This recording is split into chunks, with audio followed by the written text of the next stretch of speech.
Chapter 5. Between Fire and Law.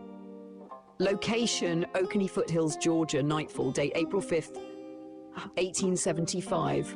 The first raindrops fell like glass the thin tin roof of Maya Standing Thunder's cabin. Matthew Finn huddled close to Boone, who was still pale from his injuries, his breathing shallow but steady. Outside, the swamp whispered in the wind. Frogs croaking, cypress roots groaning, and the faint splash of water as creatures moved unseen in the dark.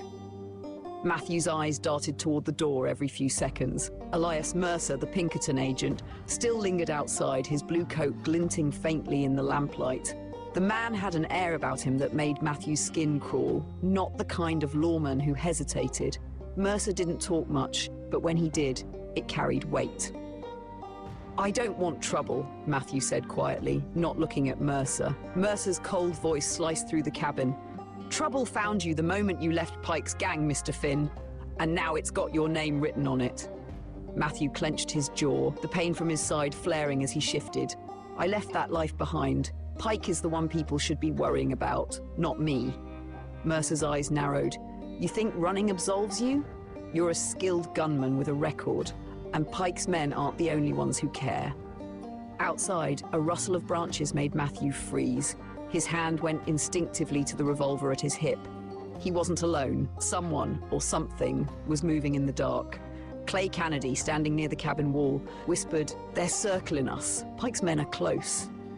Buck Kennedy muttered from his corner, voice rough, "If he wanted us dead, we'd be dead already." Matthew ignored him. He didn't know who would come first, the Pinkertons or Pike's gang. But he knew blood would be spilled before the night ended. The swamp attacked. The first gunshot came like a clap of thunder. Matthew's head whipped toward the window. Pine branches shattered as bullets tore through them, splinters flying across the cabin. Boone groaned and rolled under a table, clutching his side. Matthew drew his revolver and fired blindly into the trees. A man screamed, a long, strangled wail, and fell into the mud outside. Rain splattered down, soaking everything, turning the battlefield into a quagmire of mud, blood, and smoke. "Get the wounded out!" Matthew shouted to Boone. "We move now!" Clay grabbed Matthew's arm. "Ain't safe! There's 3 of them! You'll get yourself killed!" Matthew shoved him off. Better fight than wait to die. A figure burst through the cabin door, tall, masked, and drenched in rain. Pike's voice rang like a whip across the marsh. "Matthew Finn, thought you could run from me, boy." Matthew's heart pounded, his revolver ready. He didn't hesitate. He shot.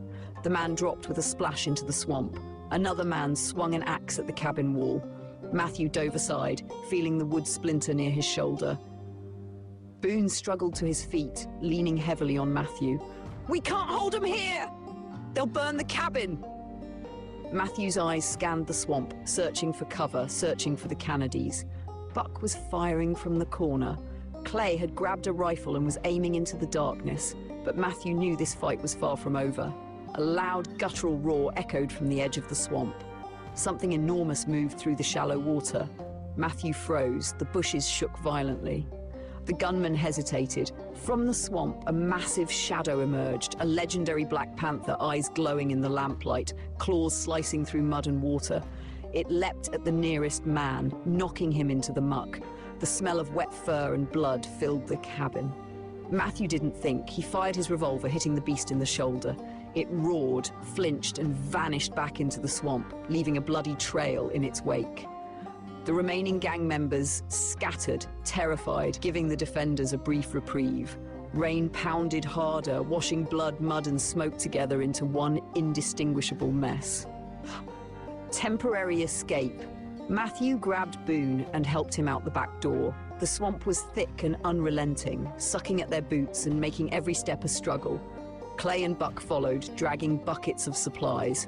Matthew's mind raced. They had survived the first wave, but Pike's men wouldn't give up. Mercer's Pinkertons wouldn't either. "Where do we go?" Boone wheezed. Matthew scanned the swamp, trees bending in the wind. "North, Franklin's farm. Eric and Mary'll hide us." Buck muttered, "If we get there alive." Every step was agony for Boone, but Matthew helped him forward. Every step, the swamp seemed to try to swallow them whole.